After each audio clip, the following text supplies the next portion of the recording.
Allô, bonjour mes gens bien, vous allez bien j'espère, je le souhaite, que la paix soit avec vous, aujourd'hui, demain et éternellement, que la paix vous accompagne. Précédemment, j'ai proposé un sujet dans lequel je disais que la difficulté de trouver un emploi aujourd'hui nous met face à la nécessité d'entreprendre.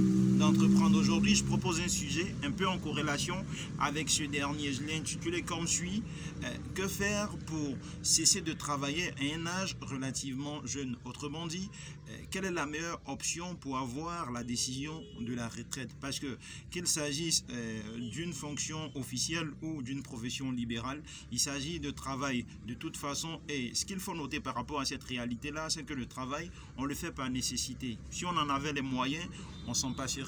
Petite analogie, à la maternité, on compare la salle d'accouchement, on l'appelle autrement la salle d'accouchement à la salle de travail. Comme quoi, pour dire que accoucher, ça fait mal, de même travailler fait mal aussi. Mais pourquoi voulons-nous obtenir un travail?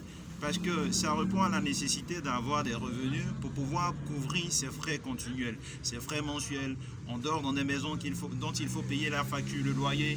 On utilise le courant, donc il faut payer la facture. On utilise l'eau, dont il faut payer la facture. On a une famille à gérer, donc il nous faut une source de revenus. Donc, très tôt, la société nous formate à aller à l'école, à développer des compétences, à avoir les meilleures notes possibles pour demain décrocher l'emploi le plus rentable possible. Seulement, il y a une difficulté à laquelle la plupart de nous ne réfléchissons pas souvent. C'est-à-dire, on veut avoir une fonction parce qu'il y a la garantie du salaire. C'est clair.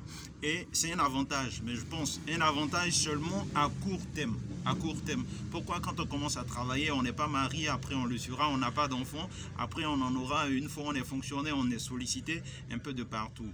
Je pense donc que la meilleure option, c'est l'entrepreneuriat. Pourquoi? Parce qu'à court terme, il y a un désavantage, on ne maîtrise pas son revenu, mais à moyen terme, on arrive à connaître plus ou moins ce qu'on gagne mensuellement, et à long terme, le fait d'être entrepreneur, de ne pas avoir la garantie d'un salaire, nous rend assez imaginatifs, et par rapport à ceci, on devient capable de créer des actifs qui nous permettent d'avoir beaucoup plus de sources de revenus. Donc, quel est l'intérêt de ce sujet-là que je propose? C'est que par nécessité, beaucoup d'entre nous nous trouvons à entreprendre une activité et à un moment ça commence à marcher, mais on a toujours la hantise parce que la société nous a appris que tant que ta formation académique, c'est pas ta formation académique qui te permet de travailler, on ne sent pas qu'on a atteint le succès. Je crois qu'il est l'heure de se rendre compte que c'est le contraire qui est vrai. On a des diplômes certes, et cela est un atout quand on se trouve dans la vie pratique à développer une activité. Voilà, donc arrêtons un tant soit peu de penser que tant qu'on n'a pas une fonction officielle, tant qu'on n'est pas fonctionnaire, tant qu'on n'est pas professeur, médecin, autre, qu'on n'est pas sur la voie de la réussite.